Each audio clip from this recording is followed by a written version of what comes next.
অনেক সময় WordPress site ডেভেলপমেন্টের ক্ষেত্রে বা ব্যবহার করার টাইমে আমরা নানান ধরনের এরর দেখতে পাই। সব থেকে কমন একটি এরর হচ্ছে এ নন নিউমেরিক ভ্যালু এনকাউন্টার্ড। এই ধরনের কিছু মেসেজ আমরা দেখে থাকি, যেটা কিনা আমরা ফ্রন্ট এন্ডে নরমালি আসলে দেখতে পাই। সো আজকে টিউটোরিয়ালটিতে আমরা দেখবো যে কিভাবে আমরা ফ্রন্ট এন্ড থেকে এ নন নিউমেরিক ভ্যালু এনকাউন্টার্ড এই ধরনের যে এরর মেসেজগুলো আছে এগুলোকে আমরা রিমুভ করতে পারি, বা এই ধরনের কোনো প্রবলেম যেগুলো আছে সেগুলোকে আমরা সলভ করতে পারি। বরাবরের মতো আপনারা দেখছেন এমডি রাফসান জানি চ্যানেল। আমি মোহাম্মদ রাফসান জানি আছি আপনাদের সাথে। চলুন শুরু করা যাক।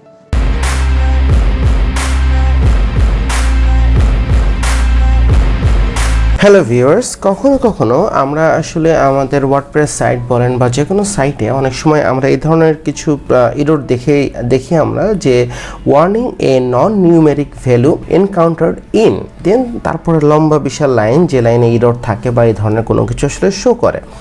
তো যেটা দেখা যাচ্ছে যে ফ্রন্ট এন্ডে একজন কাস্টমার যদি দেখে, জিনিসটা আসলে অনেক বেশি অস্বস্তিকর একটি বিষয় হয়ে দাঁড়ায় আর কি। আসলে যে আসলে আমরা চাচ্ছি যে আমাদের যে কোনো ইরর দেখালে এটা আমাদের যে লগ ইরর যে ফাংশনগুলো থাকে বা লগ ইরর যে রিপোর্টটা থাকে সেখানে দেখাক, কিন্তু ফ্রন্ট এন্ডে আসলে জিনিসটা না দেখাক আর কি।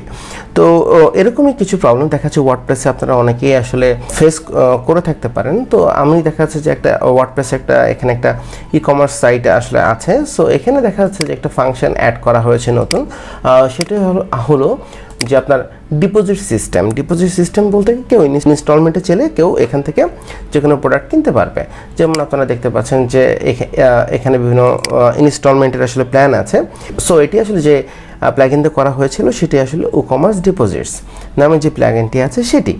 তো এখন এখানে আমরা দেখতে পাচ্ছি যে এই নন numeric value encountered in, then তারপরে এটা আমার যেহেতু লোকাল হোস্টে আছে, এটা পুরো এই জিনিসটা আসলে দেখাচ্ছে আমার এই লাইনের প্রবলেম আছে অ্যান্ড অল। বাট আমি চাচ্ছি না যে এটা আসলে ফ্রন্ট এন্ড থেকে আসলে কেউ দেখুক।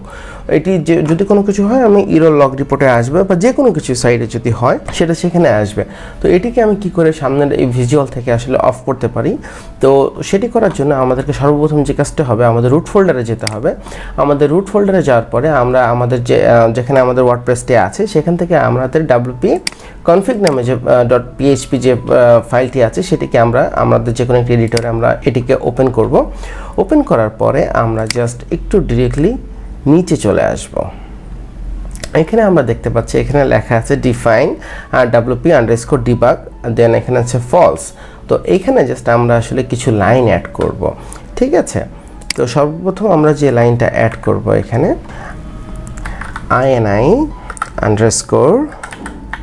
ini_set,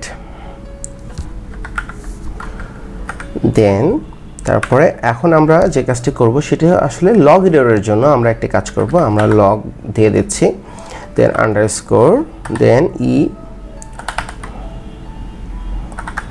এরর্স, দেন আমরা করেছি। দেন এখন আমরা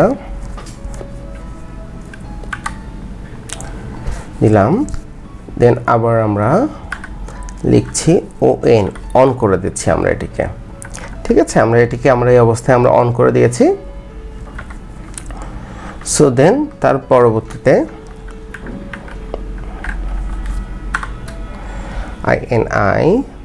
আমি একটু বড় করে দিচ্ছি যাতে আসলে আপনাদের দেখতে একটু সুবিধা হয় আসলে কি কোডটা করছি, ঠিক আছে?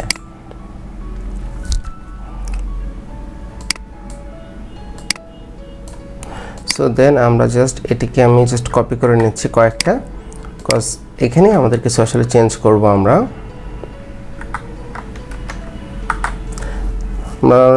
এটিকে 3বার কপি করে নিলাম। এখন আমাদের কিছু কাজ করব আমরা এখানে, ঠিক আছে? সো আমরা এখন এখানে যে কাজটি করব, আমরা প্রথমে যে কি কাজটা করব যে ডিসপ্লে ইররটা যাতে আসলে আমাদেরকে না দেখায় আমাদের সামনে, ঠিক আছে?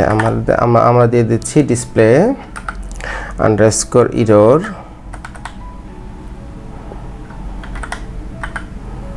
এররসটা আমরা এখান থেকে অফ করে দিই, ঠিক আছে? আমরা এখান থেকে অফ করে দিলাম। দেন আমাদের যেটা এরর রিপোর্টিংটা থাকবে সেটা আমাদের অলওয়েজে সেভ হবে। সো সেক্ষেত্রে আমরা এখান থেকে আমরা যে কাজটি করব error_reporting,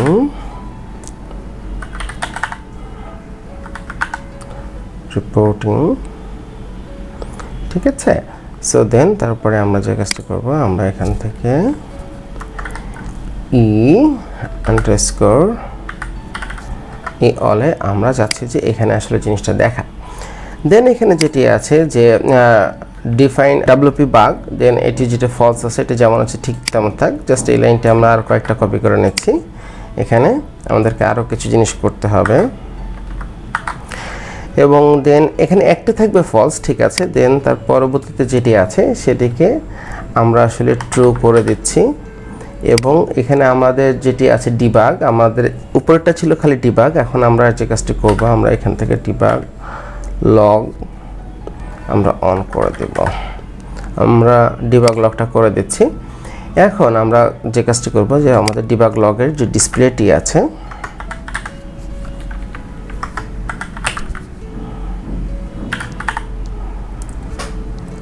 যে ডিসপ্লেটি আছে সেই ডিসপ্লেটাকে আমরা আসলে ফলস করে দিলাম। সো বেসিক্যালি এটাই হলো আমাদের যে কোডটি আছে সেটি। তো আমি এখন এটিকে আসলে সেভ করে দিচ্ছি।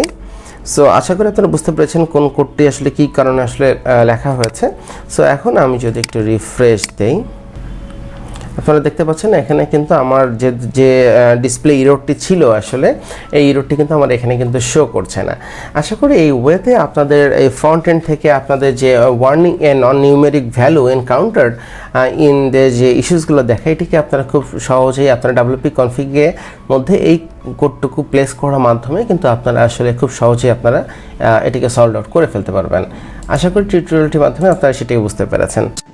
সো ফ্রেন্ডস, আশা করি এই টিউটোরিয়ালটি আপনাদের ভালো লেগেছে এবং এই টিউটোরিয়ালটি যদি আপনাদের ভালো লেগে থাকে তাহলে অবশ্যই আপনারা আপনাদের ফ্রেন্ডদের সাথে শেয়ার করতে ভুলবেন না এবং আপনাদের যদি কোনো কমেন্টস থেকে থাকে তাহলে আপনারা অবশ্যই আমাদের ভিডিওর কমেন্টস বক্সে সেটিকে আপনারা জানাতে পারেন। And please don't forget to subscribe our channel. So পরবর্তী টিউটোরিয়ালে আবার আপনাদের সাথে দেখা হবে। ততদিন পর্যন্ত ভালো থাকুন, সাথে থাকুন। ধন্যবাদ।